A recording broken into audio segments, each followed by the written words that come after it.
3 y 6 minutos. Aquí volvemos y ahora entendéis mi mensaje. Lo estábamos hablando ahí fuera. Hemos intentado además ser bastante limpios, ¿no? Podíamos haber descrito escenas muy terribles con detalle, pero es que no toca. Lo que toca es dar la información. Es un tema crudísimo, un tema que Santi tiene esa cara de cuando te transfiguras un poco, cuando has estado metido para investigar una serie de cosas. Lo hemos vivido cada uno en nuestros mundos y hemos intentado ser pulcros hasta el punto de que podáis escuchar, a pesar de vuestra exquisita sensibilidad, la mayoría lo tenéis, ¿no? El programa. Que no sea algo sangriento, que no sea algo vomitivo, vamos, como es el tema, porque el tema es así, sino que lo que impere es que hay una verdad ahí incómoda que se repite y que solo hablando de la historia podíamos hacer toda esta hora, pero nos parece que es demasiado, sobre todo porque alguna de las noticias que viene también es un poco oscura, pero así viene la información de actualidad que sabéis que copa esta segunda parte de Milenio 3. Casi respiramos un poco, ¿no? Aunque lo que viene también, como digo, no es del todo amable. Han salido, por cierto, los datos del Estudio General de Medios y una vez más os damos las gracias. Son datos más discretos. Nosotros siempre somos sinceros y creo que desde que vimos la luz hace más de 12 años nunca hemos quitado ni puesto, sino ahí está el dato, ¿no? Y el dato incluso en porcentajes mayor que en otras oleadas. Lo que pasa es que en la madrugada es verdad que el descenso de audiencia de todas las emisoras en lo que es la madrugada del fin de semana ha sido importante y la audiencia media que nos dan ahora es 454.000 oyentes, con lo cual estamos agradecidísimos, sobre todo porque el porcentaje de las personas que viven Milenio 3 respecto a la competencia es abrumador, más abrumador que antes. ¿Qué podemos decir? Que siendo datos más discretos siempre hay picos de sierra y que estamos agradecidísimos. Después de 14 temporadas en estos 12 años, la verdad es que es una satisfacción enorme, ¿no? Y intentamos estar a vuestra altura. A veces lo conseguimos, a veces no, pero siempre, y tenéis hasta el último dato, siempre luz y taquígrafos y siempre nuestro agradecimiento, porque el nivel de porcentaje de los que elegís Milenio 3 respecto a cualquier otra opción de la competencia es tan asombroso que ese es el principal misterio. Así que una vez más, amigos, gracias por vuestro apoyo.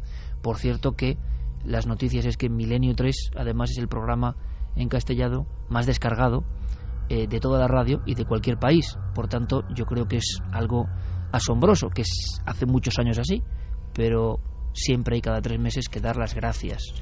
Espero que nos sigáis apoyando a pesar de programas como los de esta noche. Y esta música que ponen en el calero indica que estamos en territorios muy misteriosos. Vamos a escuchar un documento. Noel, te pido que lo subas bastante de audio porque ocurría en el interior de una instalación hospitalaria, porque era una cuestión de ser discretos y porque allí estaba Paloma Navarrete, que por algo ha ido a ese lugar. Ahora lo explicamos. Ocurría esto ante la presencia de nuestro compañero Javi Pérez Campos. Ya la tengo. ¿Qué quieres? Voy con mucha prisa. Tú dime si viene. No te vayas, te vayas.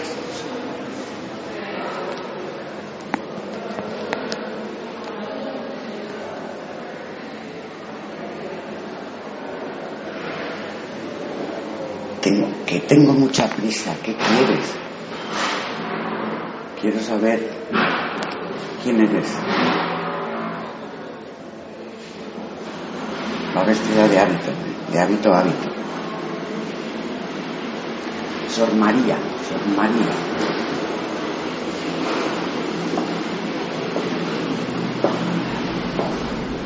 La he perdido. La he perdido, decía Paloma, que se encontraba con Javier y con nuestra compañera Israel Espino en un lugar donde últimamente ella está, entre comillas, psicosis, y nos lo van a contar. No podemos dar mucha más información porque esto tenía que ocurrir antes de la emisión que viene mañana en Cuarto Milenio. Gracias también en Cuarto Milenio por la increíble acogida, a pesar de la competencia increíble que tenemos. Gracias de todo corazón. No sabéis lo heroico que están siendo estos datos últimos del programa, y ahí estamos peleando para todos vosotros, para contar cosas como lo que pasa en Badajoz. Javi Pérez Campos, compañero, a las 3 y 11 minutos en directo. Buenas noches. Hola Iker, muy buenas noches. tienes voz ahí como de estar ahí casi agazapado, ¿eh? No sé si es por el tema que hemos contado.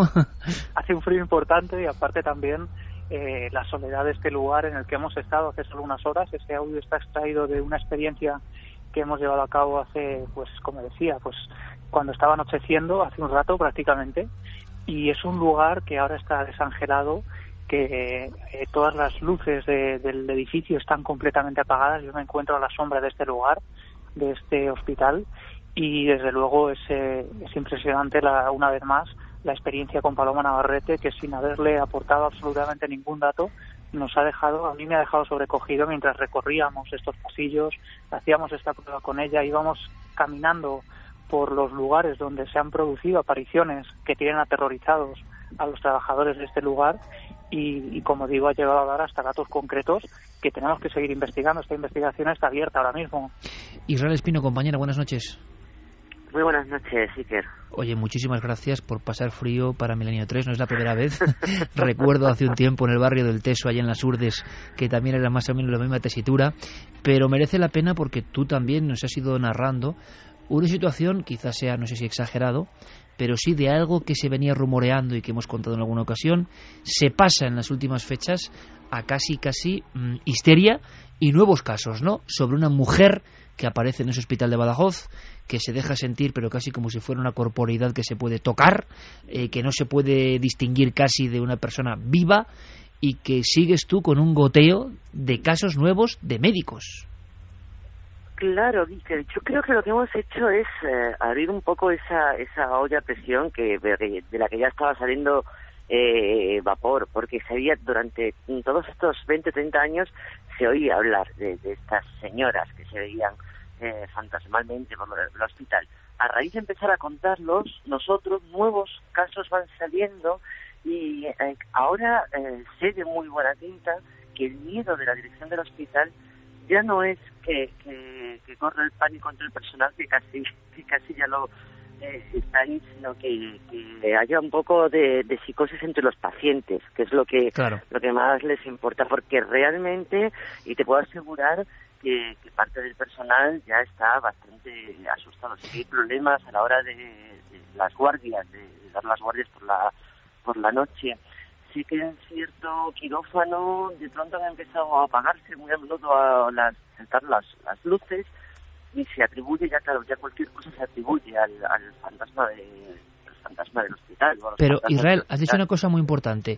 Antes de que me cuentes alguno de los últimos casos, has dicho señoras, y eso es desde el principio.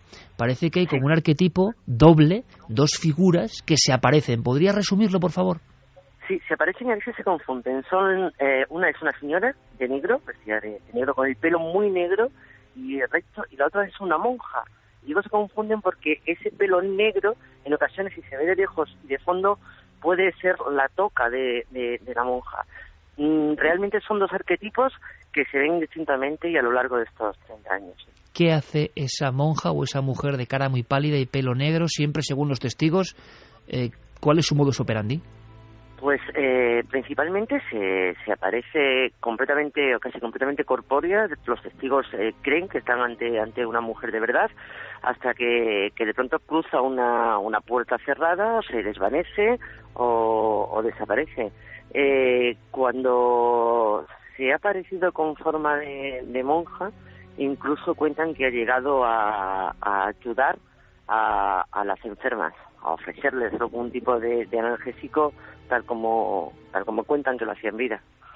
Javi, de lo que habéis podido obtener en esta visión de Paloma, como siempre, yo creo que es un poco la demostración, porque vamos siguiendo un caso muy, muy, muy concreto que hasta mañana el público en Cuarto Milenio no va a conocer. Y entonces íbamos a comprobar simplemente, como el que tira una moneda a la Fontana di Trevi, ¿no? Puede caer de cualquier manera. Pero, ¿qué nos puedes contar sin adelantar mucho? Pues sin adelantar mucho te puedo decir que Paloma y yo hemos entrado en el edificio con total discreción, hemos subido a la tercera planta. La idea era, pues poner a prueba a Paloma una vez más y sobre todo intentar extraer alguna conclusión, algún dato que pudiera ayudarnos, ¿no? Para empezar, ya Paloma ha tenido una especie de visión de repente en la que ella aseguraba que veía una monja cuando nosotros no le habíamos dado ningún dato, y de hecho cuando ni siquiera Israel sabía que en este hospital en concreto habían trabajado monjas, había habido monjas hasta hace unos años. Eso lo hemos sabido a posteriori, después de que Paloma nos diera el dato y Israel hiciera unas averiguaciones rápidamente llamando a algunos amigos y compañeros de este lugar, ¿no? Pero sorprendentemente hemos ido bajando por algunos de estos pasillos hasta llegar al pasillo que une el hospital, este hospital en concreto, con la maternidad, y que es el lugar donde se han producido gran parte de las apariciones de esta mujer vestida de negro, de esta monja, que algunos confunden en ocasiones, y ha sido justo en ese lugar, en ese pasillo larguísimo, un pasillo muy solitario, donde de repente, Paloma, pues ha ocurrido esto que ya hemos vivido en alguna ocasión y que nos deja siempre desconcertados, ¿no? Se le ha cambiado la cara por completo y ha empezado a hablar con una mujer que decía que era una monja, que se llamaba Sor María, decía que era una mujer que tenía aspecto de ser responsable de planta o de tener algún cargo importante, de tener ahí cierto poder, y que tenía mucha prisa porque tenía que ayudar a mucha gente, hasta el punto de que en un momento determinado esta mujer se ha ido rápidamente, ha subido por una escalera.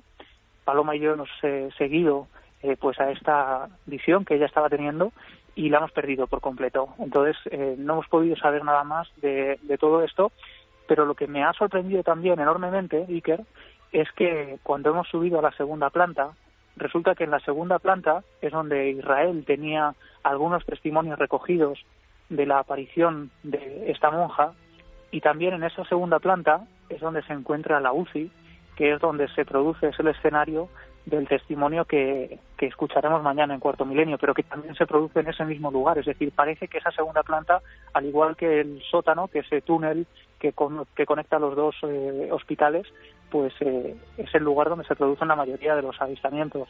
Para Paloma no hay duda de que se trata de una religiosa, ¿no? Ninguna duda. Ella decía que además tenía una cofia, un traje muy concreto, una cara también como muy marcada, como muy redonda, que le daba la sensación de que esta mujer había fallecido en este hospital por una enfermedad, por una larga enfermedad, y que, bueno, nosotros desde luego a partir de ahora se abre una nueva vía de investigación. Tenemos un nombre de esta persona que aparentemente han visto tantos testigos, y también pues acudimos a nuestros oyentes para, si ellos tienen algún dato, saben algo de la historia de este edificio, pues lo puedan aportar. Israel, hablando de datos, tú sigues recabando la información y resulta que van llegando de todas las áreas del hospital, de todos los departamentos, casos. Y nos has contado algunos y hemos podido saber algo más gracias a tus intervenciones. Es más, el caso que mañana contamos en Cuarto Milenio, yo creo que no os lo debéis perder, y que además es muy sorprendente, nace porque escuchan una crónica tuya donde tú vas dando alguna información. Entonces, me cuentas que hace escasísimas horas te llega otro caso de esos que le dejan a uno impresionado, sobre todo porque es un traumatólogo, si no me equivoco, del propio hospital. Efectivamente. El que te cuenta algo que es, una vez más, el arquetipo que lo ha visto clarísimamente, ¿no? Sí, sí. Además, me entero antes de saber que Paloma había visto a esta monja. Me llegan las noticias de un traumatólogo que se ha cruzado con esta monja, pero vamos, también lo mismo de siempre, tan real que la saluda, le decía buenas noches. El médico saluda a la monja. Sí, a la monja. No quiero contar más porque quiero hablar es que me gusta siempre hablar en primera persona con los testigos, pero en cuanto haya hablado con este señor, si accede a hablar conmigo, que tiene nombres y apellidos, os lo contaremos, por supuesto. Hay entonces una sensación de que lo que parecía un mito, una leyenda, se ha empezado a contar entre la gente, y la última hora es problemas incluso a nivel, vamos a llamarlo administrativo, porque hay mucha gente con temor a que esto sea una verdad que se aparece. Sí, si no me equivoco, incluso el último día, ahora antes del puente, el viernes, hubo una enfermera también que salió gritando de una sala porque se apagaron las luces de repente. Como en todo esto hay, por cierto, que te estoy hablando y bueno, desde que estoy en otra de las puertas del hospital, estoy alejada de Javier, y desde que he empezado a hablar, de pronto he visto que una de las farolas de aquí ha empezado a titilar y a apagarse, encenderse. Bueno, he pensado que a lo mejor sería un cortocircuito, una mala conexión, pero es que ahora la que está al lado está igual y están las dos desde que me he puesto aquí apagándose y encendiéndose. Justo las dos farolas que están contigo ahí al lado. Justo las dos que están conmigo y ahora acaba de encenderse otra vez y bueno, aquí estamos acompañados, no sabemos si sea por la monja, pero nos sentimos un poco menos solas. Y bueno, como te decía, si te fijas, no sé si Israel estará viendo ahora mismo, pero iniciaba la conexión diciendo que las luces estaban apagadas, solo había encendida una pequeña luz de lo que debe ser una sala de enfermeros, y ahora, conforme estamos hablando, pues hay como 3 o 4 habitaciones diferentes en las que se están encendiendo luces. No sabemos si nos están oyendo, pero desde luego si es alguien que sabe que estamos aquí, pues sería interesante que nos dieran su testimonio, ¿no? Se acaban de encender ahora mismo, ¿no? Sí, justo, ahora mismo, pero varias, una detrás de otra prácticamente. Bueno, pues nos mantenéis a la escucha, compañeros. Si hay alguna novedad, desde luego, antes de que acabe el programa, no sea que nos perdamos algo importante para toda la audiencia, y os dejamos con toda la investigación que mañana además tendrá su continuación en Cuarto Milenio. Os agradecemos como siempre el esfuerzo y veremos si esto arroja sorpresas, porque además, hablando de cortocircuitos y de luces, tenemos por lo menos una información que lanzar ahora mismo, a ver si nos pueden ayudar, sobre algo que ha ocurrido en el norte de España. Un abrazo muy fuerte, Israel, Javier, gracias. Un abrazo a todos.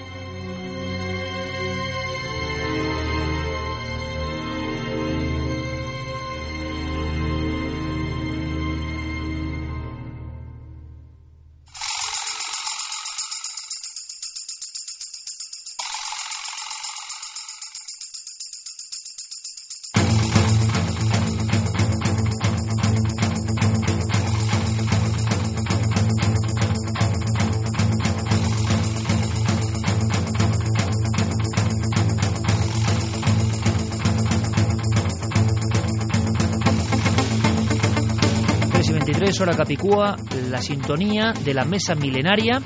Estábamos hablando aquí ahora mismo mientras sonaban estos acordes que pone Noel Calero y realizados por un buen amigo del programa que nos cedió esta composición y que hemos visto idónea para que sea primer lecho sonoro de las noticias. Carmen tiene la portada del periódico de Burgos porque ahí nos lleva la información que ha dado la vuelta además a toda España. Pero es que otra portada, otra página, aparece también en el Correo en la zona del País Vasco y tiene que ver con este efecto de apagarse y encenderse luces. Curiosamente aquí decíamos que era lo que le estaba pasando a Israel Espinero, lo del efecto apagafarolas, ¿no? Del que tanto se habló y ya se habla poco, pero que muchos relacionaron con fenómenos extraños. Bueno, veremos a lo largo de la noche, desde luego, si pasa algo, volvemos a conectar con Badajoz. Pero conectamos ahora con la información que viene de Vitoria. Diego Marañón, compañero, buenas noches. Hola Iker, buenas noches a todos, ¿qué tal? Es que era algo también un poco emotivo porque queríamos verificar si en Vitoria, por favor, amigos de Vitoria, que nos confirmen si ha habido un gran apagón, pero de dimensiones parece que importantes. No sé si hay más datos de última hora, Diego. Un apagón de esos globales y que tiene relación con el misterio, vamos a ver, entre comillas, por dos cosas. Una, casi porque es efeméride de lo que pasó más o menos hace 30 años, ¿no? Sí, está bastante confirmado. Parece que toda la zona este de Vitoria se ha quedado sin luz esta noche. Ha sido durante media hora y, según parece, por las noticias que ya circulan, como decís, a estas horas en el Correo y en las ediciones digitales de otros periódicos, la culpa parece haber sido de una avería en un transformador encargado de suministrar electricidad a toda la zona. Se comenta que es raro, Iker, porque se habría producido en un momento teóricamente de bajo consumo energético. Estamos al principio de un puente. Bueno, el caso es que, aunque ha podido afectar durante media hora a casi 80.000 vitorianos, hablamos de barrios muy poblados. Una tercera parte de la población de Vitoria, más o menos. Sí, afortunadamente hasta ahora parece que ya está solucionado en buena parte de la ciudad, pero lo que ha ocurrido es que apenas unos minutos antes del comienzo de este programa han aparecido un par de tweets, nos los han mandado un par de amigos, informando en tiempo real de una posible luz rojiza en el cielo justo cuando esa avería se estaba produciendo, y buena parte de Vitoria, como te digo, estaba sumida en una total oscuridad. Por ejemplo, Jorge nos decía: avistamiento ovni en Vitoria en medio del apagón de hoy, como hace 30 años, luz hacia el cielo, ¿alguien más lo ha visto? Este amigo, como tú decías hace nada, pues hacía referencia a la fenomenología ovni que tuvo lugar en Álava en el año 84, que ya hemos comentado aquí en alguna ocasión, y donde también se produjo un corte en el suministro eléctrico. ¿Sí? ¿Sabes qué transformador ha sido, solo por curiosidad, Diego? No, parece ser que ha sido un transformador de Iberdrola. Te puedo buscar el dato si me das un minuto, pero... ¿Y qué barrios? Los barrios han sido los de... es que estoy mirando ahora mismo la información. Barrios como La Cuarriaga, Avechuco, Judimendi, Santa Lucía o Salburúa. Estoy leyendo ahora mismo información del Correo que acaban de publicar. También es curioso porque otro de nuestros oyentes, Iker, nos mandaba una fotografía que a mí personalmente me parece un poco dudosa, mostrando lo que parece ser una esfera de luz que está suspendida en el cielo y que sobrevuela dos edificios. No hemos recibido mucha más información sobre el tema, así que tenemos que comentar esto con toda la cautela del mundo, porque además esta noche tenemos luna llena. Desde el comienzo del programa hemos hecho un llamamiento en redes a toda nuestra audiencia por si alguien más había podido ser testigo de esta supuesta luz y no nos ha llegado nada, lo cual, estábamos comentándolo antes Guillermo y yo creo que lejos de ser algo negativo, hay que tomarlo como la confirmación de que si esto fuese nuestra audiencia, claro, de que si esto fuese una broma o algo orquestado, pues habrían salido más testimonios, con lo cual pues vamos a guardar a ver si alguien... Bueno, y si es una broma no tenemos culpa, nosotros lo que queremos es siempre informar, algo nos llega, sois parte del programa, confirmamos ese apagón que tiene ese toque sentimental, porque para mí es muy importante lo que ocurrió hace 30 años en Vitoria, ese apagón en Ali en aquel momento, y más o menos esa zona, y un poquito más hacia el oeste también, la mitad de la ciudad apagada, y ahí pasaron muchas cosas que tienen que ver con el fenómeno OVNI. Es curioso que haya ocurrido, no tiene nada de misterioso, un apagón, será un accidente, pero nos llegaba, con la fuerza de las redes, esa información. Ahora la trasladamos a través del micrófono de la cadena SER, que sabemos de su potencia enorme. Si alguien sabe algo más, estamos en contacto. Muy brevemente, Diego, por cierto, que no sé si a nivel del cielo o no, pero ha habido algo extraño con sonidos también esta semana, ¿no? Sí, bueno, el susto ha debido ser importante para todos aquellos que al sur de Londres escucharon el pasado sábado, justo mientras emitía nuestro último Milenio 3, una serie de explosiones sónicas bastante fuertes, bastante repetitivas, que parecían proceder del cielo. Una mujer fue capaz de grabar el sonido con su móvil. Iker lo ha subido a la red. Son como bombazos, ¿no? Sí, si quieres lo vamos a escuchar. Se oye bastante mal, hay que decirlo, pero hay que tener en cuenta que es el sonido ambiente que esta mujer... recogido con un móvil mientras estaba ocurriendo. Efectivamente, lo escuchamos si quieres.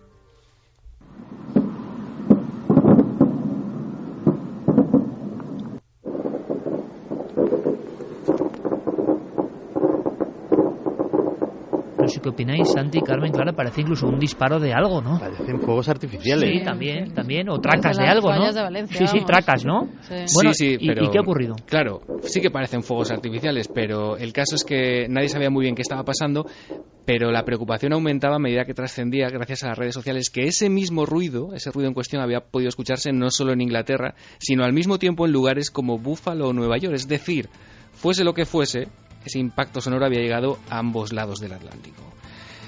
Uno de los pocos expertos que se ha pronunciado al respecto ha sido Bhupendra Khandelwal, que es experto en ingeniería de la Universidad de Sheffield en Inglaterra, y que en declaraciones a la prensa inglesa ha comentado que en su opinión pues estas explosiones podrían proceder del motor de detonación por pulsos de algún tipo de jet experimental. Como te imaginarás, Iker, pues han aparecido ya conceptos como el mítico proyecto Aurora, con ese jet espía de los Estados Unidos, y lo que sabemos hasta ahora es que el Ministerio de Defensa británico al menos pues ha negado la mayor, o al menos dicen no tener constancia sobre la presencia de ninguna aeronave de ese tipo en su espacio aéreo. Diego Marañón junto a Guillermo León, los capos en navedelmisterio.com, toda la información que podamos registrar hasta donde nos lleve la información, como siempre, compartida y global sobre lo de Vitoria, pues nos interesa. Un abrazo, compañero. Un abrazo. Bueno, nuevos elementos, ya no es el de Ham, ¿no?, sino una especie de tracas tremendas, pero curiosamente la conexión de las redes sociales hacen que algo se convierte, lo hemos vivido aquí, en viral, pero en tiempo real alguien está escuchando lo mismo, y en el caso de Vitoria, por ejemplo, sí que ha habido apenas un par de imágenes, pero no otros que han visto lo mismo. Vamos a ver si a través de la radio tenemos más información o simplemente se ha quedado en un efecto óptico. Pero cuando pasan cosas en vivo, pues tiene un especial sabor contarlo a través de la radio, porque es como compartir la información. Ahora cambiamos de tercio porque nos vamos a una información, repito la palabra, que ha llamado mucho la atención de los medios convencionales. Y quiero vuestra opinión, Clara. Santiago va desbrozándola, Carmen, porque el equipo ha podido hablar con diferentes protagonistas, ha sido portada en gran parte de la prensa, ha sido un poco escándalo porque se habla de importantes instituciones de la Iglesia, y por desgracia también es un tema un poco oscuro, pero ha tocado así, es la información. Pues sí, estamos hablando del caso. Titulaba el Diario de Burgos: investigan el intento de suicidio de una menor sometida a varios exorcismos. Es el caso de una chica que recientemente ha cumplido 18 años, pero siendo menor, este verano, el 13 de agosto, se presenta en la comisaría con 6 de sus tíos para poner una denuncia. Una denuncia, entre otras cosas, de delitos como lesiones graves, trato degradante, coacciones, inducción al suicidio y violencia física y psíquica habitual. Bueno, después de las declaraciones que hacen tanto los tíos como esta menor, la magistrada María Dolores Fresco dice que hay indicios de que algo está ocurriendo y abren una investigación. En esa investigación salen a la luz, después de la declaración de la chica, cosas como que había estado ingresada en varias ocasiones en hospitales psiquiátricos porque al parecer tenía un desorden alimenticio, anorexia, tenía también ansiedad. Al parecer declara que vive en su casa algo religioso, un sistema religioso muy fuerte, que solo le dejan escuchar Radio María y ver Canal 13 en la televisión, que es lo único que sus padres le dejan hacer, que su madre cree que está endemoniada, que la han sometido a diversos rituales de exorcismo, a 13 en concreto. Pero si quieres, Iker, vamos desbrozando la información con quien verdaderamente la ha llevado a cabo, que es Angélica González, que es periodista del Diario de Burgos, y también 3 compañeros más, que son los que han accedido a esas declaraciones oficiales, tanto de la menor como de la madre, que sí que ha declarado ante la policía, pero posteriormente se ha negado a declarar ante la jueza. Escuchamos a Angélica González cómo nos cuenta esas primeras denuncias y por qué se hacen. Pues mira, sabemos exactamente lo que ella misma cuenta ante la policía cuando, en compañía de sus tíos, va a presentar la denuncia el pasado 13 de agosto ante el Servicio de Atención a la Familia de la Policía Nacional. En aquel momento tiene ella 17 años, de hecho acaba de cumplir los 18 hace bien poquito, la mayoría de edad. Y ella misma, y así lo recoge el atestado, habla de que vive en un fanatismo religioso muy importante y da muchos datos. Dice que los padres le obligan diariamente a rezar laudes, vísperas y el rosario, es decir, todos los días, a ir a misa cada día, a confesarse semanalmente con un cura, pero además un cura concreto, prohibiéndole expresamente que lo haga con cualquier otro, que no sale de casa, salvo para acompañar a su padre a un huerto que tienen en una localidad cerca de Burgos, para ir al instituto, lógicamente, y para ir a hacer algún recado.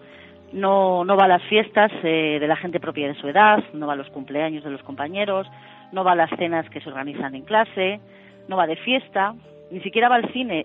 Ella detalla un asunto que nos parece revelador del ambiente asfixiante en el que vive esta cría. Dice que ha ido en 2 ocasiones, o como mucho en 3 ocasiones al cine, en 2 de ellas a ver películas de dibujos animados, y estamos hablando de una adolescente de 17 años largos, y a la Semana del Cine Espiritual, que es una actividad que durante un tiempo se realizó en diversas diócesis españolas, entre ellas la de Burgos, y que se llevaba a cabo en varios colegios e institutos públicos. Ese era el ambiente en el que se movía, el ambiente familiar que rodeaba a esta cría. 374, magnífica la crónica de nuestra compañera del Diario de Burgos, porque ha descrito, de verdad, con la palabra, y hemos visto todos con bastante tristeza, una situación que cada uno puede hacer lo que quiera y tener el credo que quiera y serlo fervoroso, pero da la impresión de que a veces hay también, ¿no?, esferas aislantes. Hablábamos antes en la redacción, Clara y yo, de ciertas películas de terror que surgían de unas niñas o una niña con poderes por un ambiente completamente castrante, ultra religioso en este caso. Es que el exceso no es bueno ni por un lado, ni por otro, ni por... Pero cómo lo ha descrito, a mí me ha dado de verdad un poco de... No sé en qué acabará todo esto y qué de verdad o no, pero de mucha lástima, sinceramente, ¿no? Sí, en realidad esos son los hechos que vivía a diario, pues no son los que se corresponden a una chica de su edad, ¿no? Se ve como un fanatismo religioso detrás de todo esto, y puede que lo haya. La madre pertenecía a un grupo que se llama Milicia de Santa María, que al parecer es la que induce tanto a la madre como a la niña a hacer ayunos muy grandes para que se conviertan amigos de esta joven, porque las milicias que siguen este grupo es, pues eso, intentar hacer santos a personas que, aunque tengan familia, pues puedan convertirse y llevar una vida más digna, mejor y siempre llevada a la religiosidad. Al parecer esta niña empieza a autolesionarse, o eso es lo que dice una de las profesoras en el instituto al que va. No solamente se lesiona en los brazos, sino que parece que además pinta cosas en sus manos, en las piernas, y que además siempre está hablando de suicidio y que quiere quitarse la vida. Escuchamos a Angélica González que nos cuente pues cómo se producen esos primeros informes por parte de una profesora y que algo está pasando. Cuando le llaman a declarar a la policía, cuenta que ya en febrero del 2011 la profesora de religión del Instituto de la Niña les advierte a los padres que el adolescente presenta comportamientos extraños, que se escribe en las piernas y en los brazos palabras como zorra, puta, muerte y expresiones como no merezco vivir, y entonces pues en principio todo el mundo lo achaca a que está sufriendo un fuerte estrés. También cuentan que aquel verano estuvo muy nerviosa y violenta, por lo que deciden llevarle al psiquiatra. En el servicio de psiquiatría primero le derivan a la unidad de trastornos de la alimentación, porque parece que estaba teniendo rasgos de una anorexia nerviosa, y luego también recibe atención en un centro de día de atención psiquiátrica, valga la redundancia, en Burgos. En principio la madre narra a la policía que experimenta una importante mejoría, pero que vuelve a empeorar. Y que ella misma, la madre, dice a la policía que su hija, llorando, le pide que llame a un sacerdote porque, y cito textualmente del atestado, que lo tengo delante, estaba sintiendo como que algo interior le oprimía el cuello y le asfixiaba. Pero lo que no cuenta la adulta, pero sí la niña, es que estos problemas de anorexia nerviosa surgen porque tanto la madre como el grupo religioso en el que ella participaba, que es la Milicia de Santa María, le animan a hacer penitencia. Y de hecho ella narra a gente de confianza que ella no dejaba de comer para adelgazar, como suele ser, como es el diagnóstico de la anorexia, sino por hacer penitencia, para evitar peleas entre sus padres y para intentar convencer a la gente que le rodeaba de sus ideas religiosas. Entonces cambian los hábitos alimentarios de esta cría y empieza a tener crisis de ansiedad que los padres interpretan como una posesión demoníaca. ¿Cómo pueden interpretar los padres una crisis de ansiedad como una posesión demoníaca? Pues aquí interviene un seminarista, que es una cosa muy marciana, pero bueno, así aparece en el relato de los hechos ante la Policía Nacional. Y es que este seminarista había soñado con esta niña siendo ahogada por un demonio.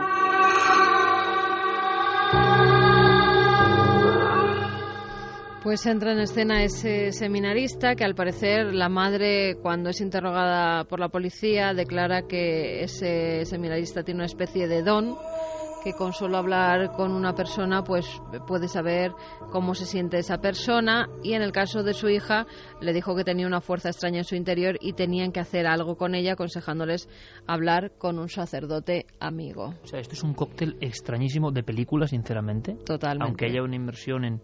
Y además yo pienso una cosa, y creo que siempre hacemos gala de ello, cada uno puede seguir sus religiosidades, sean del tipo que sean, mientras no haga daño a los demás, y porque a veces se utiliza estas noticias para atacar determinadas creencias, o da igual el sentido, ¿no? Aquí lo que está claro es que hay algo que suena a un poco desequilibrado, ¿no? En general, pero claro, luego viene el seminarista que ha soñado con que un diablo, que yo no sé si será porque le han contado la información o porque la terrible casualidad ha encajado con todo esto, pero desde luego, ahora opinarán también nuestros compañeros, la película ahora mismo es de terror, ¿eh? Es de terror. Bueno, la chica está ingresada en el Hospital Juvenil Clínico de Valladolid durante varios meses, desde septiembre hasta noviembre del año 2012, y a los facultativos además les dice que tiene un demonio dentro, que es quien le engaña y que motiva a hacer esos daños. Eso lo han declarado los propios médicos que la trataron, con lo cual la niña también había dicho que estaba endemoniada, o por lo menos creía que estaba endemoniada. Además le decían que la finalidad de no comer, que no era adelgazar, sino que era autocastigarse, que ella quería autocastigarse. Eso es lo que le dice a los médicos. Luego la policía, como vemos, declara otra cosa. Declara que sus padres eran los que decían que estaba endemoniada y que por eso la llevan a hacer los exorcismos. Bueno, después de lo que dice este seminarista, los padres en un principio no le hacen mucho caso, pero viendo que su hija se pone peor al cabo de los meses, sí que es cierto que la traen a Madrid, a San Agustín de Guadalix, donde en un convento de monjas le hacen la primera oración de liberación, porque por lo que se describe no es un exorcismo en sí, o un exorcismo completo. Luego sí que es cierto que en Valladolid le hacen durante varios meses 13 rituales de exorcismo llevados a cabo. Son los exorcismos reales que ha aprobado el arzobispo de Burgos. El arzobispo de Burgos aprueba que se lleven a cabo esos exorcismos, con lo cual... Esto lo comentaremos, es lo que sorprende también, ¿no? A mí de la información lo que me sorprende es esto, esta autorización de la más alta esfera eclesiástica, porque...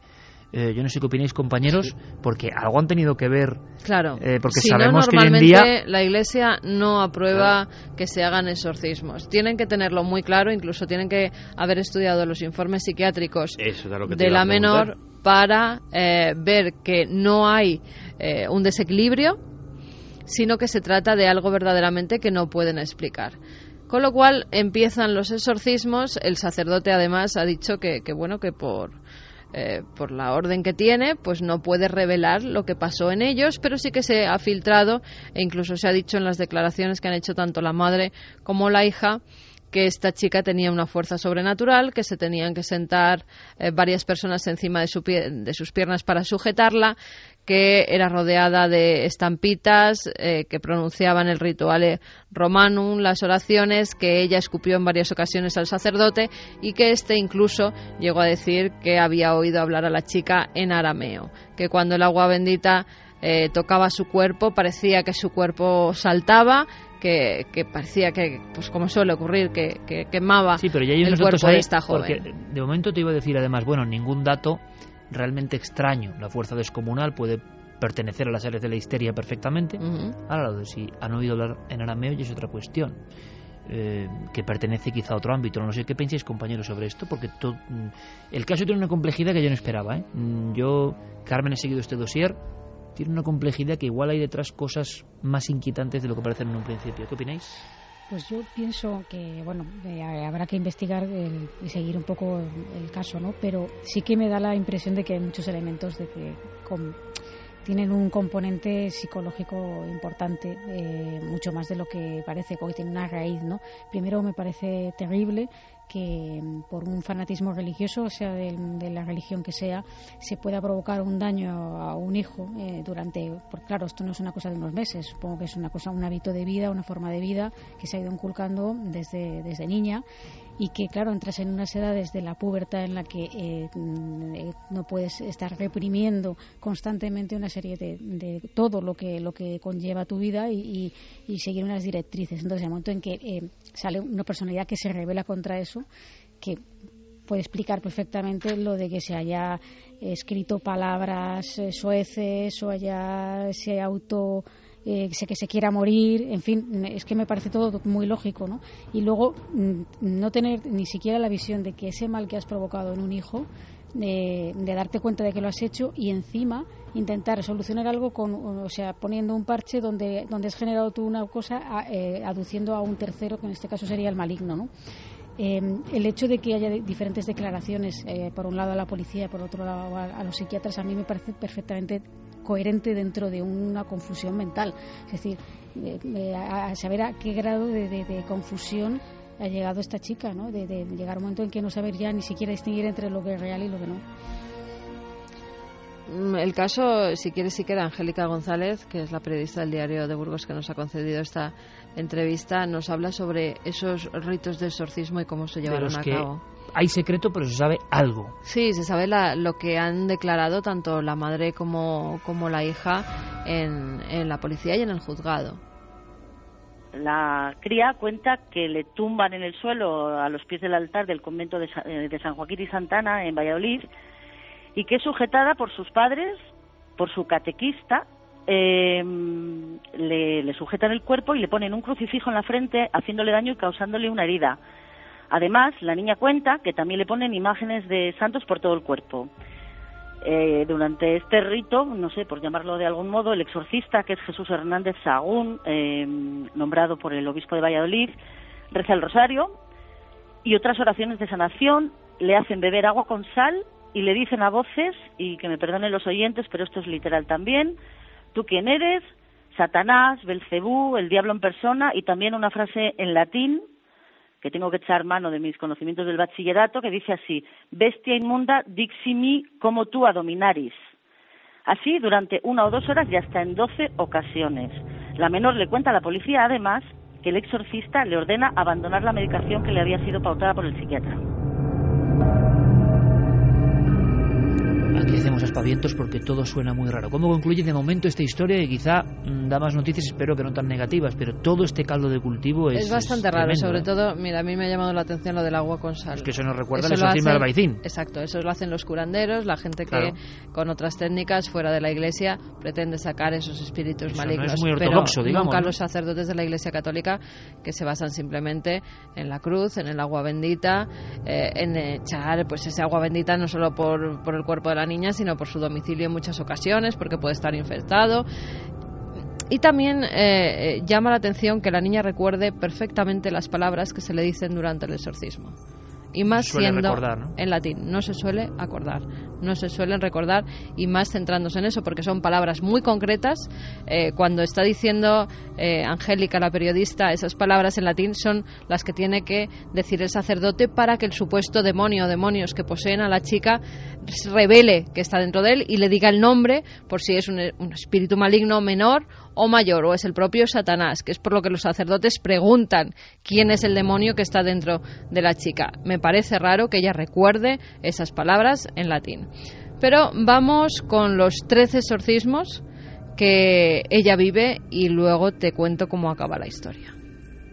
Mira, en el atestado policial se hace referencia a varios exorcismos, hasta 13, y alguno de ellos por teléfono, según el relato de la propia cría. Mira, el primero, la adolescente lo sitúa en marzo del 2013 en un convento de monjas de un pueblo de la Comunidad de Madrid. Dice que allí le fue practicado un exorcismo por parte de un sacerdote, y el intento de suicidio de la cría es en septiembre de ese año. Ahí está, hay un intento de suicidio. La chica llega a tirarse por la ventana desde un 3er piso.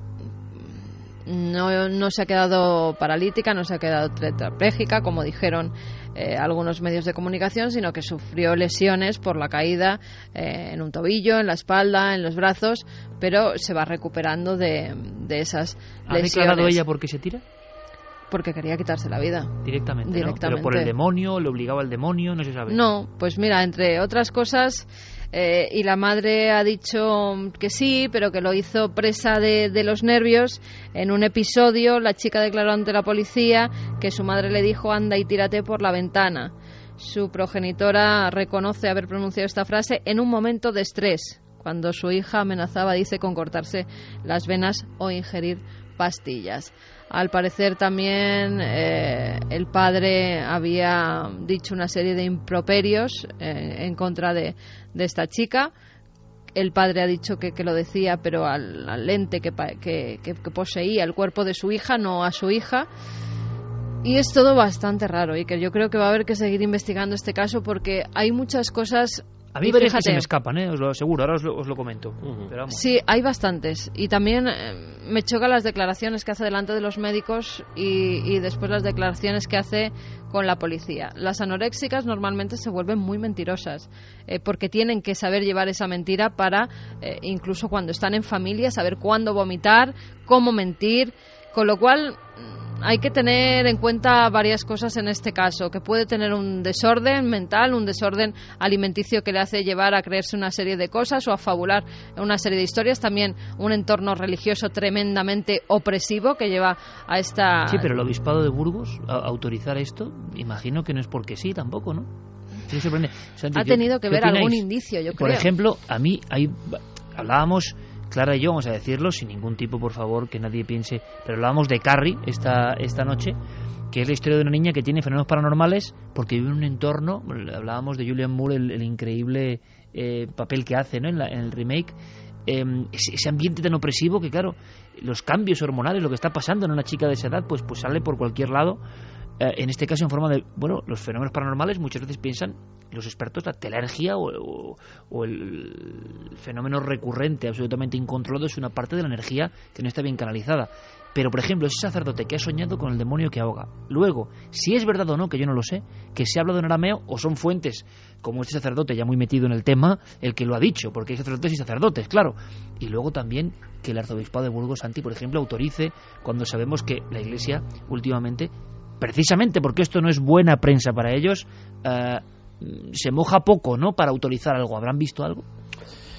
Todo es muy extraño. Obviamente, en los últimos 15 días he estado haciendo, como quien dice, un curso de psicología infantil express, y todos los síntomas que muestra esta chica es evidentemente de estar sometida a una presión traumática constante.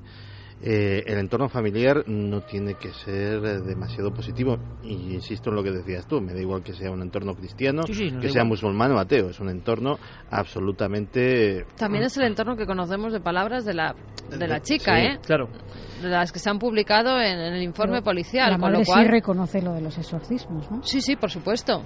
Sí, claro que reconoce lo de los exorcismos, porque después de ir con su hija a varios hospitales y que no se curara, como suele ocurrir en otras ocasiones, no saben a quién ya recurrir, y si es una persona religiosa que pertenece a grupos religiosos bastante metidos en el cristianismo, pues lo que piensan no es otra cosa que está poseída, claro.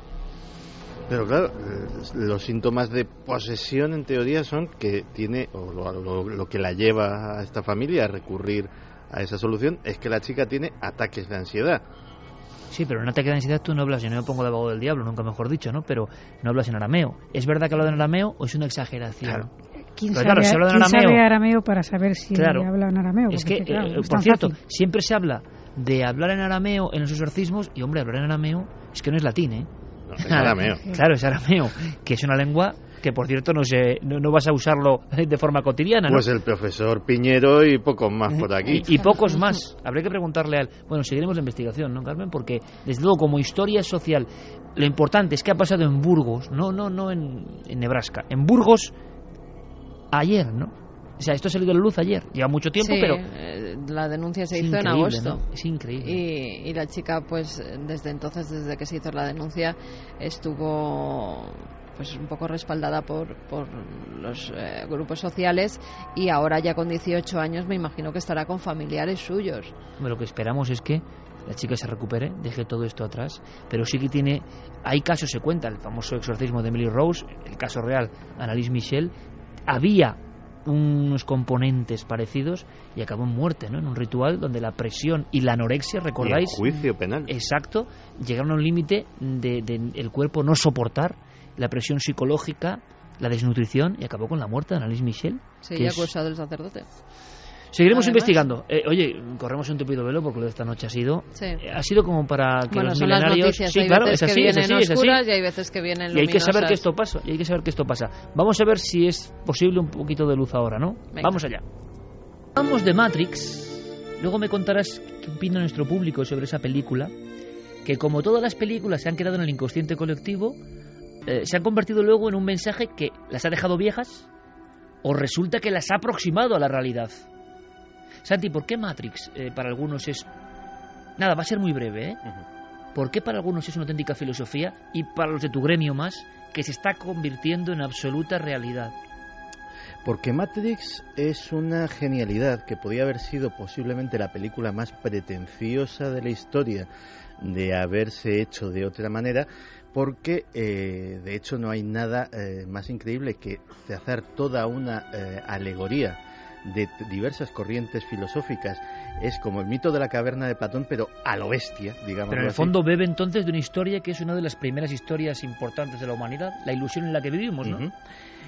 Narrada a través de la peripecia de un personaje que es un mesías, es decir, la cosa se va poniendo más y más pretenciosa, y todo ello en un entorno de una película de ciencia ficción. Si esto los hermanos Wachowski no lo hacen con el acierto con que lo hicieron, hubiese sido un bodrio de unas características importantes. El problema es que lo hicieron muy bien. Para estudiar el guión de Matrix estudiaron filosofía, religiones comparadas, estudiaron prácticamente todos los arquetipos que estaban latentes en el mundo de ese momento. Cuando me dices el impacto que tuvo Matrix en el mundo de la conspiración, en el mundo de los que buscamos una realidad alternativa, es que era posiblemente la plasmación de todo lo que intuíamos.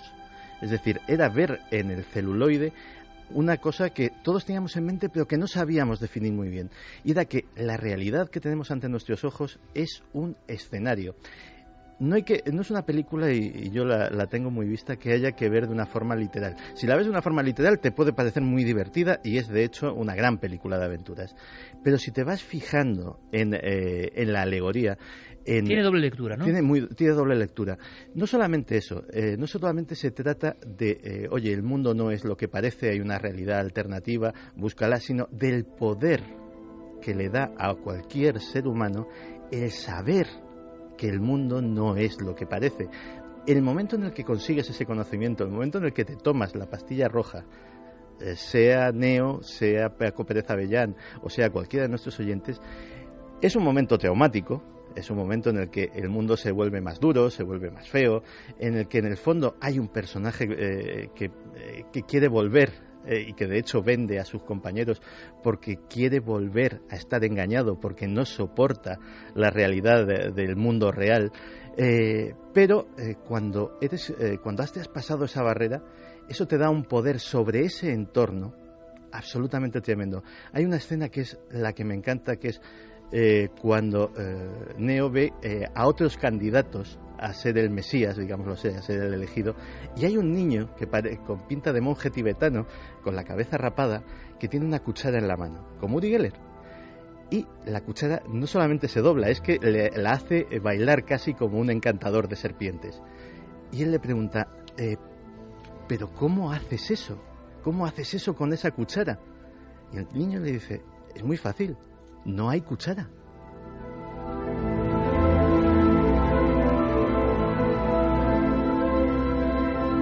Esta música que viene ahora es de otra gran película, Interstellar. Son películas que convulsionan a gran parte del público, pero algunas películas se nos quedan. Yo luego voy a recomendar una, no suelo hacerlo, pero voy a recomendar una que me ha impresionado y que creo que además, si puedo ayudar a que más gente la vea, me parece bien. Javi, ha habido una auténtica filosofía, estudios, esto sí que es una cosa, no todas las películas. Qué diferente es ver una película que solo tiene un ansia comercial, que solo está hecha para ganar dinero, que solo está hecha con ese fin, como una gran parte de la industria cinematográfica. Qué diferente es cuando una película de verdad deja en ti un mensaje que te transfigura, un mensaje que te teletransporta a otro lugar, ¿no? Un mensaje que es importante. Y ha habido muchos filósofos, muchos antropólogos que han hablado de Matrix fuera del celuloide, ¿no? Sí, de hecho Matrix ha servido para dar lugar a todo tipo de libros, de estudios, de documentales que investigan esas corrientes filosóficas que explora todo el mundo de Matrix, porque al final en torno a esas tres películas, esa trilogía, se montó todo un universo, también a través, por ejemplo, de una serie de dibujos que exploraba también ese mundo, ¿no? Decidís que la película tiene 2 lecturas, yo creo que tiene miles de lecturas y precisamente por eso ha llegado al gran público. Hay gente que se ha acercado a ella a través de la filosofía, pero hay gente que se ha acercado a nivel personal, porque en el fondo cada día todos elegimos si tomar la pastilla azul o la pastilla roja. Todos nos enfrentamos a decisiones que cambian el transcurso de nuestra vida, para bien o para mal. Todo lo que elegimos cada día nos lleva a un lugar determinado. Y fíjate, Santi ha hablado de una escena que a él le gustaba especialmente. Hay una conversación en la que Morfeo le dice a Neo, tienes que entender que la mayoría de ellos no están preparados para ser desenchufados. Incluso hay algunos que están tan habituados, dependen tanto del sistema, que lucharán para protegerlo con su vida. Vaya palabras, ¿eh? Y fíjate que es muy interesante porque es que en el fondo exploran todo tipo de filosofía, personajes como Platón, hablaba Santi del mito de la caverna. Joseph Campbell, por ejemplo, ese también antropólogo, filósofo del que tanto hemos hablado, hablaba del monomito. Y en el fondo, Matrix también estudia e investiga todo eso, ¿no? Dentro de Matrix hay diferentes personajes que en el fondo son arquetipos también. Neo, por ejemplo, como su nombre indica, es el hombre nuevo, el hombre que ha despertado, el hombre que tiene que salvar a la gente, que hacerla despertar. Está también el oráculo, que es la intuición, que algunos incluso relacionan con la figura de Madame Blavatsky, de la que hablamos hace unas semanas. Están las máquinas que gobiernan el mundo real. Algunos estudios filosóficos dicen que estos son la mecanicidad, el automatismo o la hipnosis colectiva, seres carentes de individualidad, limitados a producir cantidad de cosas, pero siempre iguales. Y si no es lo que está pasando, que venga Dios y lo vea, ¿no? Y hay un último personaje. A ver si es el que yo iba a decir. Es el archienemigo de Neo, que es el agente Smith. Un ángel caído. Un ángel caído, y es la sombra, la eterna sombra, el contrario. Es todo lo que hay en nosotros y se resiste al cambio. Dicen algunos, esa parte del yo que solo puede vencerse con la luz. Por eso tenemos una columna que dice Despierta, y por eso algunas películas merecen mucho la pena. ¿Alguna opinión así, casi en titulares, de nuestros oyentes? ¿Les impresionó mucho Matrix? ¿Vieron ahí una especie de recuerdo del futuro? Pues hay de todo. Borja dice que Matrix fue una de las películas que más me absorbió en mi juventud. Le di 1000 vueltas al tema. Apasionante. Oscar, huimos de la verdad porque conocer la verdad nos hace responsables de nuestras decisiones. Homer J. Neo siente que algo alrededor de su vida en su realidad no es correcto y busca información, no lo que le da la televisión o le dicen. Jaime dice, yo la verdad es que Matrix la vi de pequeño y no la entendí. Pues yo estoy con Jaime porque yo la vi hace muchísimos años. Ahora, claro. Después de tomarte la pastillita roja, ¿no? Claro. Pues yo no la entendí tampoco. Aisa dice, Matrix es la película, si logras asimilar el gran mensaje oculto que contiene. Vamos, despiertas o despiertas. Yo he visto recientemente una película que me ha impresionado, me ha convulsionado realmente. Luego he visto las críticas de los críticos españoles y entonces he entendido mucho más todo, ¿no? Porque todos la ponían fatal.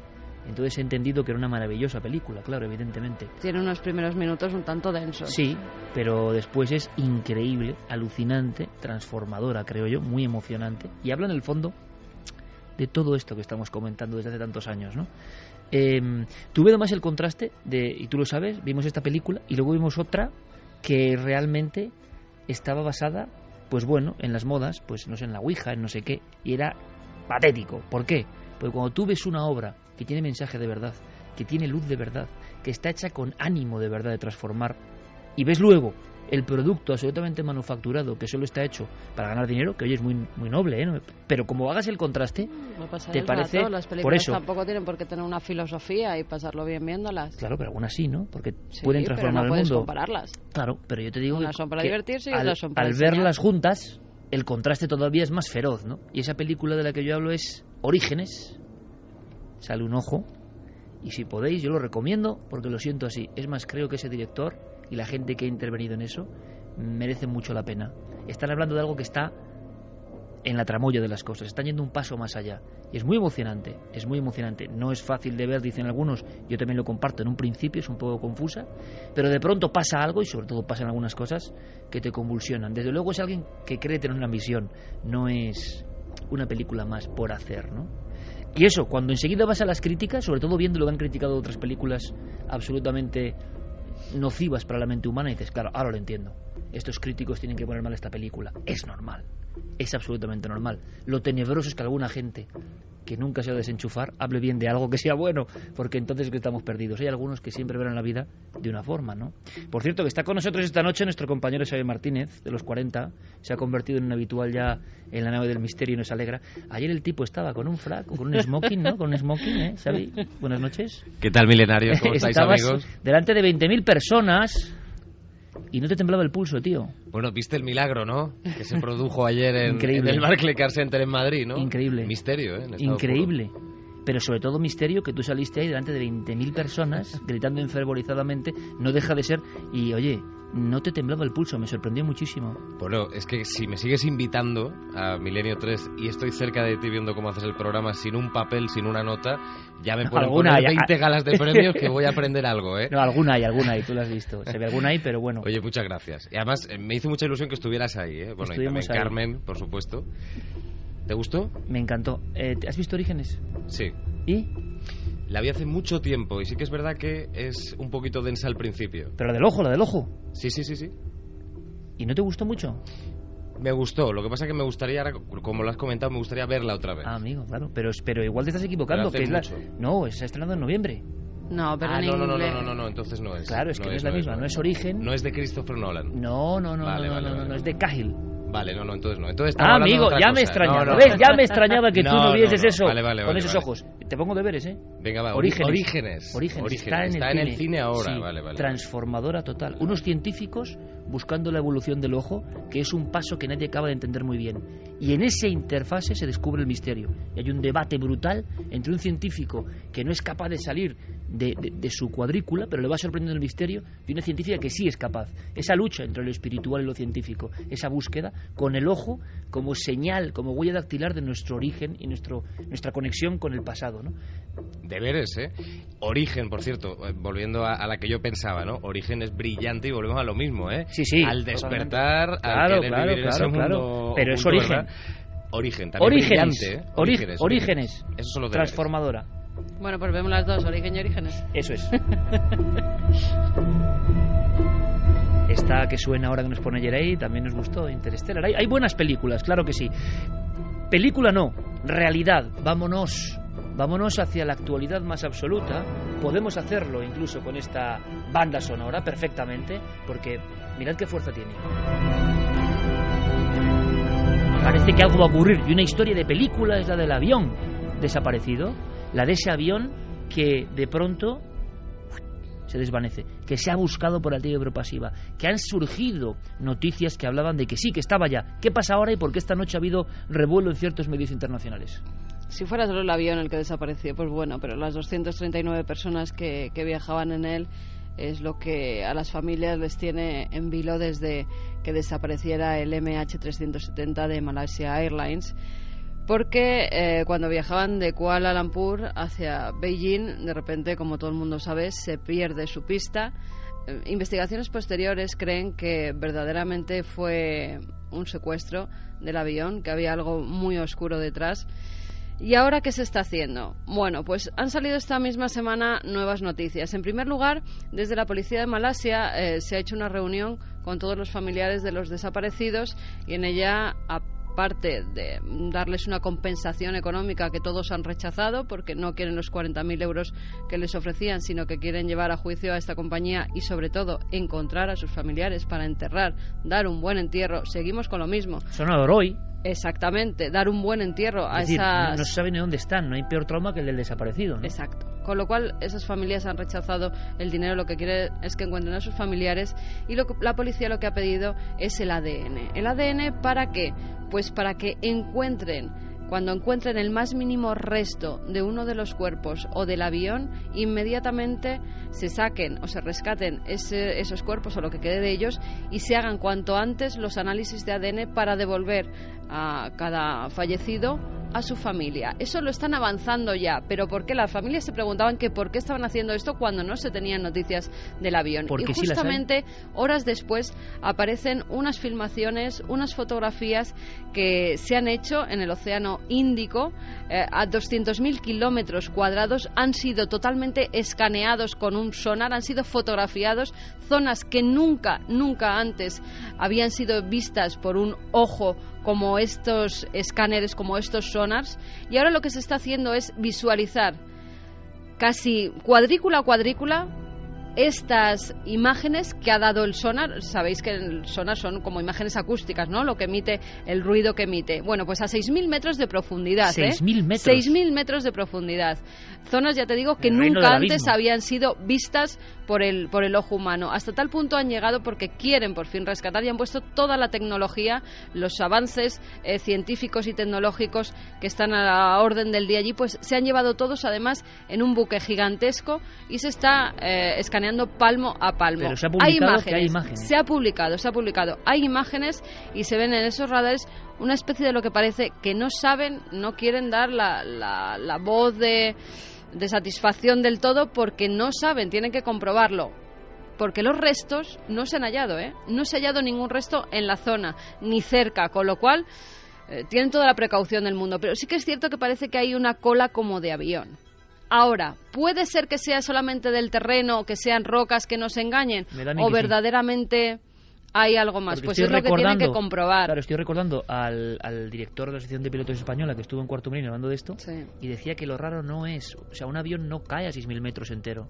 Un avión se destroza contra la superficie del agua, que se convierte a esa altura y velocidad, evidentemente, en una plancha de acero. Y entonces los restos tienen que llegar, más tarde o más temprano, a las costas. Tienen que llegar. Ya, nunca en ningún accidente marítimo no han llegado restos.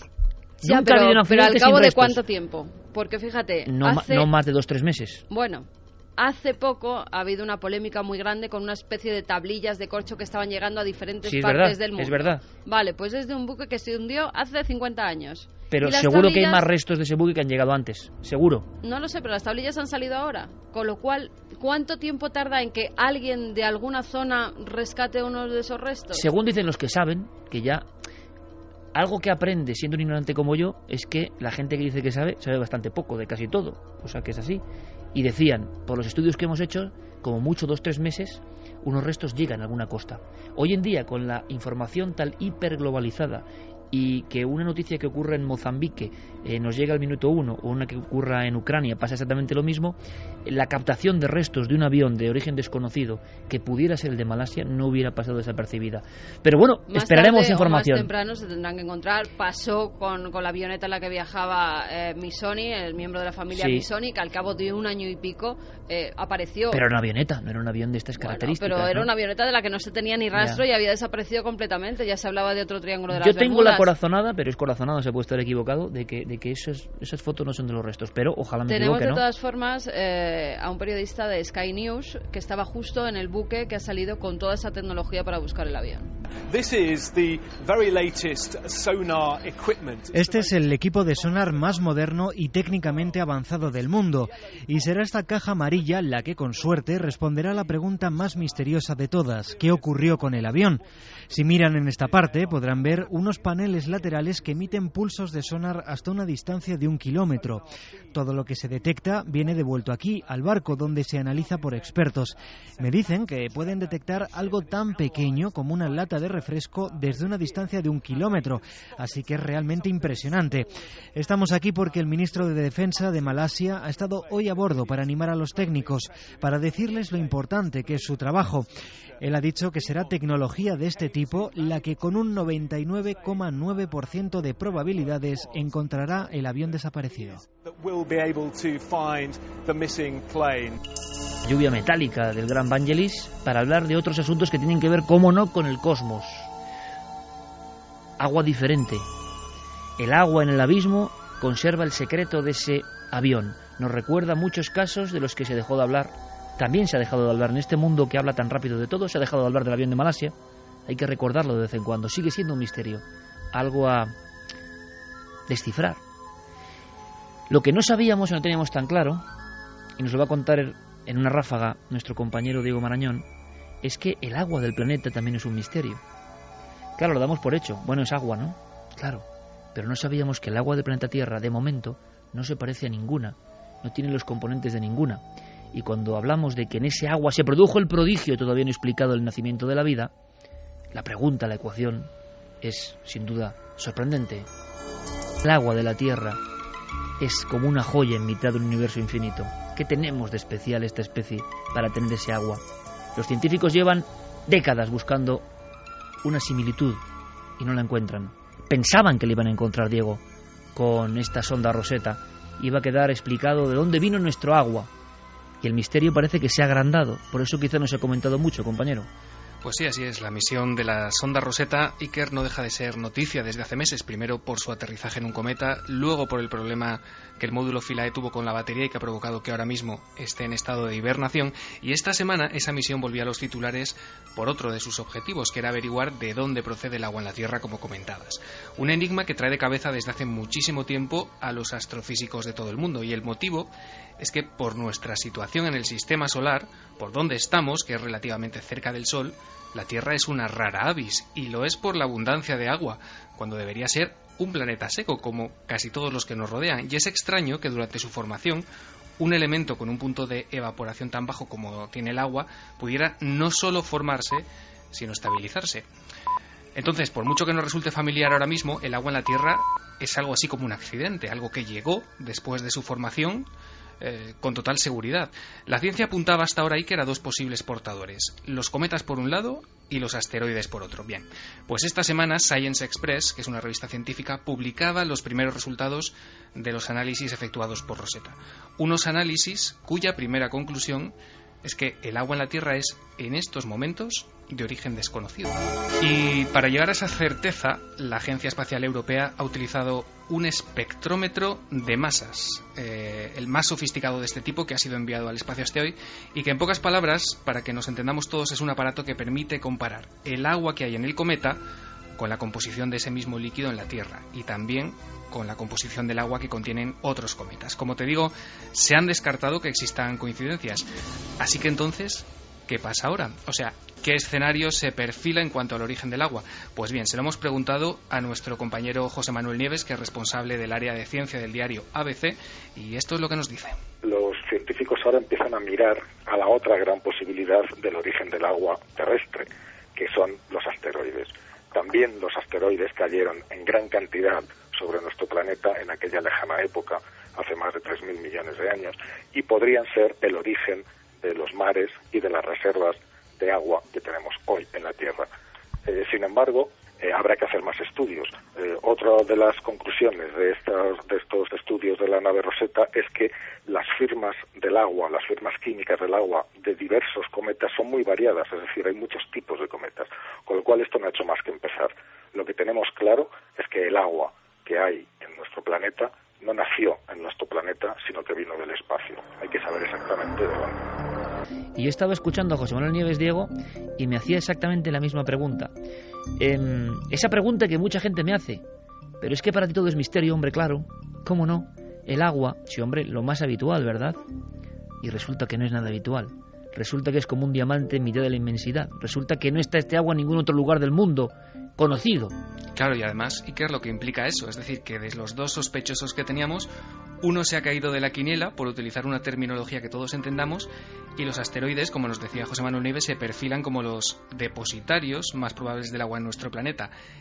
Digo lo que implica porque, ojo que eso no es cualquier cosa, porque claro, ser responsables de haber traído el agua los convierte también en responsables directos del origen de la vida. Gracias, compañero. Un placer. Y ahora todas esas teorías para muchos románticas, y yo no sé si certeras o no, pero los sembradores de vida. Se habló de cometas, de asteroides, se habló incluso, como dijo el gran premio Nobel, y casi nada, una cosita como de andar por casa, descubridor de la estructura del ADN, Francis Crick, dijo, podemos ser el producto de una civilización que trajo los elementos fundamentales para la germinación de la vida. Y todo el mundo riéndose, claro. Y resulta que a día de hoy el ser humano que cree saberlo todo no sabe ni de dónde viene el agua. Cuenta mucho esto. Marchamos ahora con otra historia que quizá tenga que ver con ese alguien. ¿Quién lo sabe? Al mismo tiempo que los personajes de los que hemos hablado, rodeando sus tumbas, se han aparecido, quizás sea el mismo fenómeno, otros han ido disfrazándose con el tiempo, adecuándose a las épocas culturales del ser humano. Nadie hablaba de encuentros con ovnis, por supuesto, antes de 1947, pero se vienen viendo ovnis desde la prehistoria. Ahora se llamaban de otra forma. Los ángeles se transformaron en astronautas con el paso del tiempo, pero seguían siendo mensajeros de algo que no entendemos. Lo que no ha variado es el rictus, la impresión, el romperse los esquemas de las personas que se han encontrado con ellos. ¿Quiénes son ellos? La respuesta parece tan lejana como el origen de ese agua, que es nuestra primera madre. Seguimos recibiendo testimonios de todo tipo, y en breve tendréis una buena muestra gráfica de personas que lo cuentan con total naturalidad. Vivieron algo, ha pasado tiempo, pero no lo pueden olvidar. Cuando contamos algún caso, recibimos, sobre todo Carmen y Javier, filtran ese feedback que por fortuna cada vez es mayor, porque hay menos miedo. Oye, que a mí me pasó esto. Oye, que nosotros vivimos esto.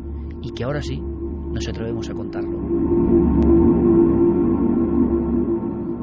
Es la historia que llega ahora mismo a la radio.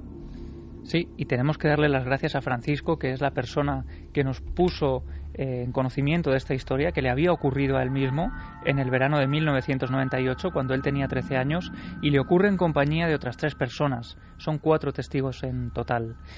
Él nos contaba que sus padres habían quedado con los hermanos, iban a juntarse unos primos, varios amigos, a pasar una noche en la playa del Espigón, en Huelva.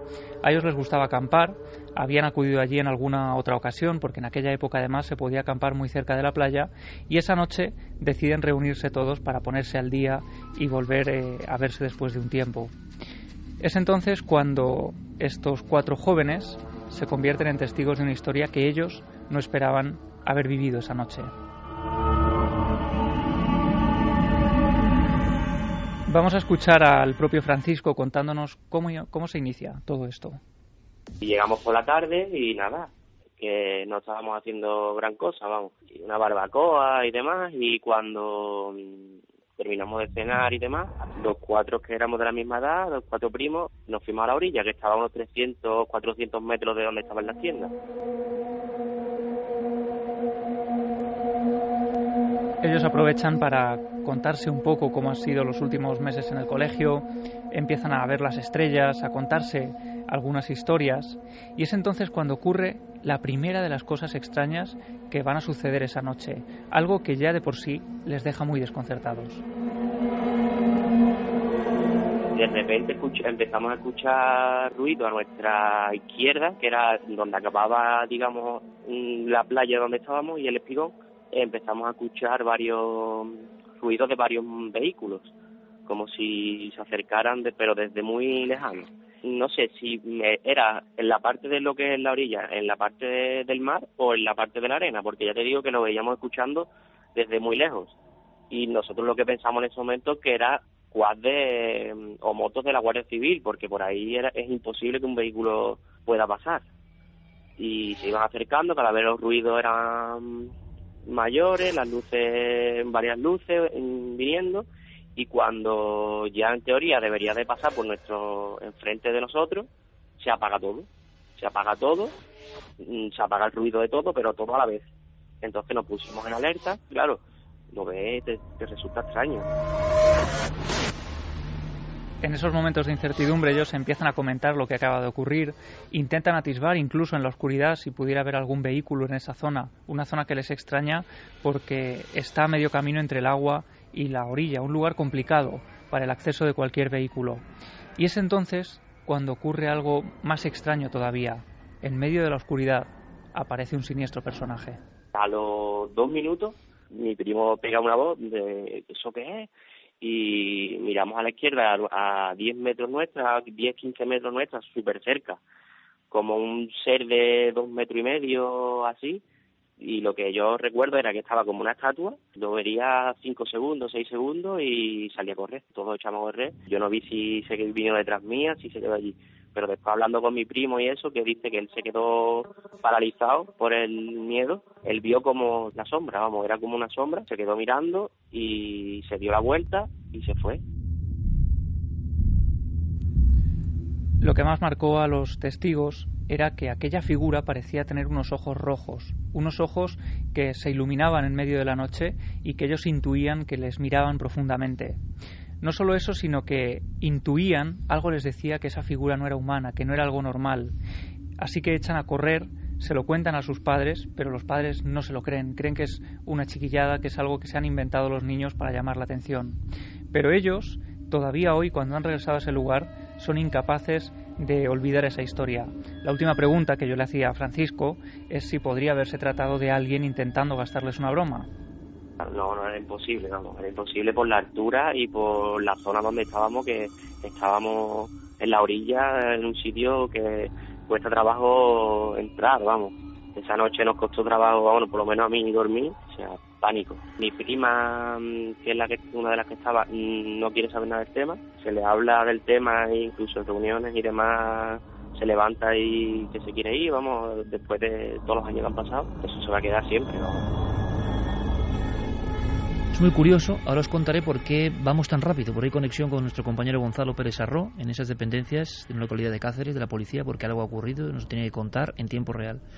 Lo que ha contado, lo que hemos comprimido, es un testimonio que si lo analizamos es tremendo, muy parecido al famoso caso que se han cumplido 25 años del encuentro de Conil, donde otro grupo de muchachos jóvenes, un poco mayores que estos, observan algo similar, una sombra en mitad de la oscuridad, cerca de la orilla, de gran tamaño, después de haber visto unas luces que hacen ciertos movimientos. Esto ocurre cerca del Arenosillo, en Huelva, sí, lugar donde ha habido varios sucesos que tienen que ver con ovnis. Desde luego es un caso al que seguiremos la pista y que hemos visto el impacto, ¿no?, cuando se cuenta. Al final es el mismo fenómeno que asombra y que muchos no quieren ni recordar. Al revés, no, esto no se quiere contar y voy a contarlo, no quieren ni recordar. Algo ocurrido, y no sé bien qué, me comunicaba Fermín Agustí que contactásemos de inmediato con Gonzalo Pérez Sarró, empezábamos el programa con él, en las dependencias, solo investigando en ese lugar, con lo cual tiene todo nuestro apoyo y hay que echarle valor, eso os lo aseguro. Gonzalo, compañero, buenas noches. Hola, buenas noches de nuevo y lamento haberos cortado un poco del tema que estaba muy interesante. Pero es que lo primero es lo primero. Bueno, te cuento, le cuento a todos los oyentes, estaba, bueno, todo el rato, pues, realizando grabaciones en las dos plantas que desde un comienzo tenía los equipos, y mientras grababan yo, pues, me he dedicado a dar un paseo por las instalaciones superiores y he visto un acceso que desconocía a otro pasillo en una planta superior. Y no llevaba nada de equipo, simplemente iba con la linterna. He llegado a un punto en el que, bueno, a veces sabes que más que los aparatos es la propia sensación que uno tiene, y he tenido pues una sensación rara y sobre todo quizás de un poco de inquietud, de algo que en toda la noche no he tenido ningún tipo de sugestión, y en ese momento pues sí he sentido algo de miedo. He llegado hasta el final del pasillo, muy a pesar de lo que estaba sintiendo, y inmediatamente he pensado que era el momento de subir todo el equipo. Me he subido la cámara, las dos grabadoras, la cámara de fotos también, y he grabado, y al volver, en una de las grabadoras he escuchado, justo cuando instalaba el equipo, un clic típico del comienzo de algo, y se oyen como unos lamentos de niño. No lo puedo identificar, lo he escuchado 4 o 5 veces, pero sí te aseguro que eso no se ha oído arriba porque es la parte más silenciosa. En ningún momento ha sonado ningún ruido, que iba notando en toda la noche cuando había algún golpe o algún crujido o algún tipo de sonido que era identificable, pero en esta ocasión estaba en silencio, estaba yo solo, quieto, y la grabadora grabando, y no me he movido, simplemente para apagarla y para encenderla.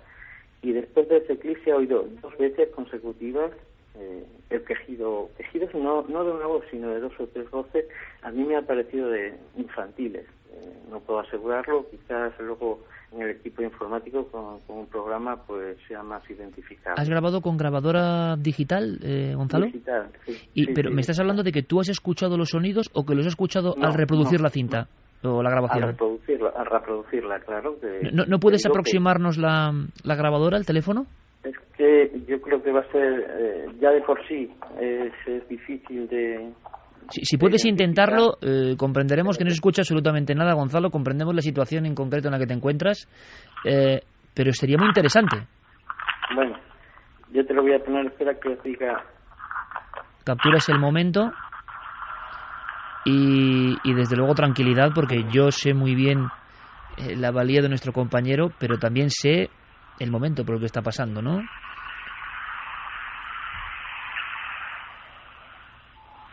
Bueno, es en el segundo 21, lo voy a pasar un poquito rápido. Ponlo que lo entenderemos si se escucha algo, y tú dices que hay como un sonido. Vale. Perfecto, escuchamos.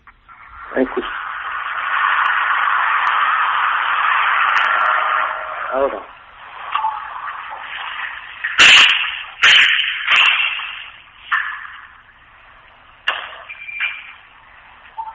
Ay. No sé si se ha oído. Sí, pero se ha oído como unos golpes muy fuertes al principio, ¿no? Se ha oído unos golpes muy fuertes. Unos golpes muy fuertes que es cuando he soltado la grabadora. ¿Pero tú has llegado a oír esos golpes fuertes, Gonzalo?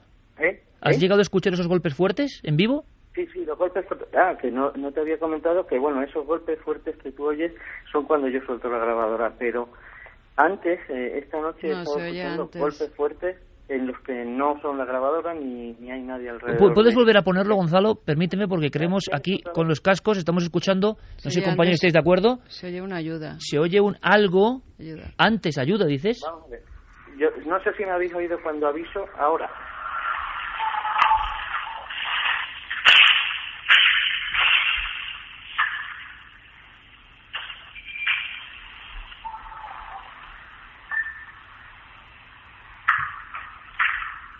Me dice Fermín que escucha. Geray, ¿escuchas?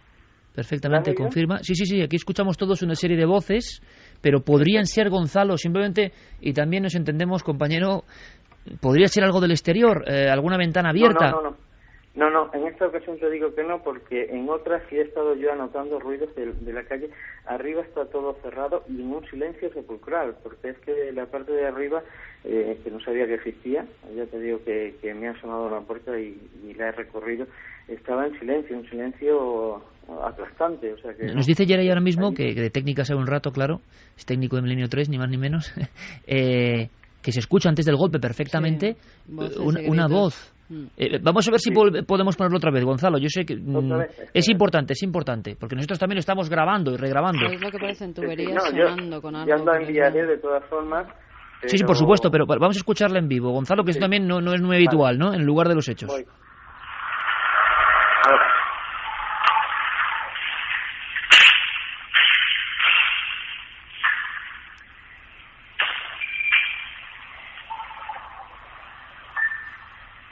Hay dos grupos de voces perfectamente diferenciados. Aquí hasta el compañero Xavi se le ponen los pelos de punta. No, tenía piel de gallina, ¿eh? Porque ¿Lo además, escuchas bien? Es que no he entendido lo que decía, pero cuando Carmen ha dicho ayuda, y además la intención con la que lo dice, ¿no? Es verdad que hasta el tono se le nota. Santi, ¿de acuerdo? Además, yo lo que más me ha asombrado es el sonido de la psicofonía, o sea que es... Oye, ¿qué has hecho después, Gonzalo? ¿Estás en el lugar exacto donde has grabado o no? Sí, ¿cómo? Ahora no estoy. He bajado corriendo porque tenía poca batería en el móvil y lo he puesto a enchufar. ¿Qué tenía de especial ese lugar, Gonzalo? ¿Qué tenía de especial ese lugar en concreto? Pues no lo sé. Yo te digo, lo he grabado también con la cámara e incluso luego, según he vuelto, en el regreso he llevado la cámara enfocando hacia mis espaldas porque tenía una cierta incertidumbre en ese sitio que ha llegado, que supongo que tiene la sugestión de saberte que estás quizás traspasando un lugar que no era el que estabas toda la noche viendo. Compañero, ¿esto ha ocurrido hace poco tiempo? Eso ha ocurrido hace 15 minutos o así. ¿Y en todo el tiempo, es decir, en la hora y media que ha transcurrido, no han ocurrido otras cosas? En la hora y media lo que sí tengo es anotado golpes y ruidos muy cercanos a las grabadoras que estaban solas. ¿Parecen golpes, claro, Gonzalo, parecen golpes de tubería o que, que le esté dando algo? Porque suena como algo metálico, ¿no? Algo que le están... No, esos golpes que suenan son según he soltado la grabadora y al lado he soltado el micrófono que estaba desconectado en esta ocasión y el bolígrafo o algo que lleva en la mano, porque ya te digo, yo iba con la cámara y con todo el equipo para arriba. He soltado la grabadora y eso que se oye sí es identificable, el clic y el golpe sí. Los dos sonidos de lamentos o no sé qué es lo que pueda decir, no, esos no... Tú lo has escuchado perfectamente. ¿A ti te ha parecido algún tipo de vocablo, de mensaje? Porque Carmen, en cuanto lo ha oído... pero no sé si dicen algo o no.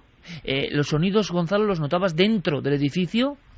¿Se estaban produciendo dentro del inmueble? Pero yo no los he escuchado hasta que no he reproducido la grabadora. Claro, pero al escucharlo tú, te quiero decir, con la amplitud de sonido que tú tienes al estar escuchando la fuente original, no como nosotros a través del micrófono, ¿tú lo escuchas como que se está produciendo dentro del inmueble? Está claro, sí.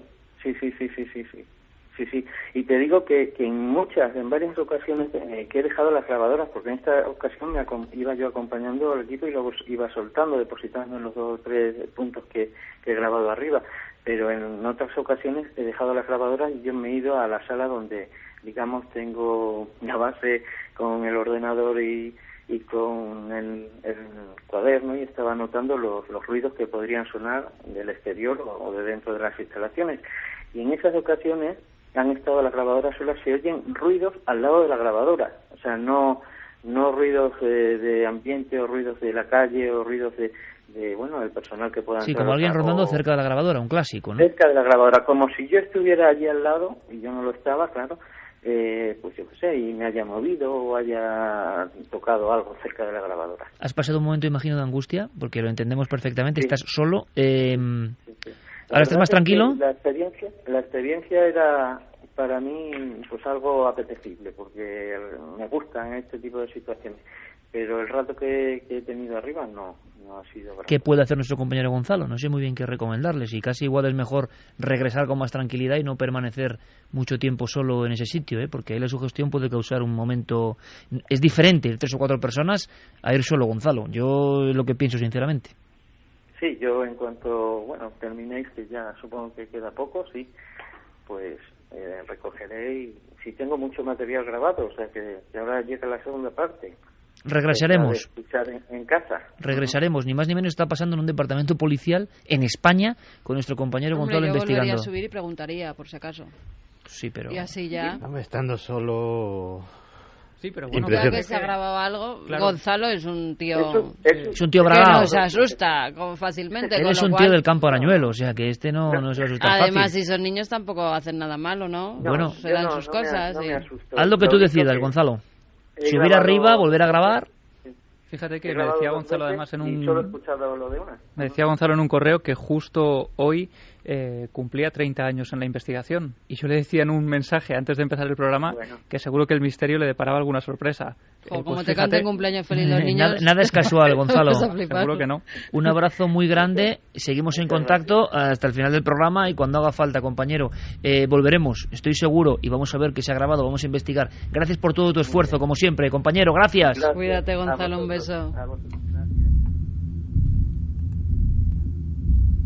Es que te da, claro, uno piensa sí, la investigación, pero también por otro lado es un compañero, además un compañero para mí especialmente querido, ¿no? Hace muchísimos años.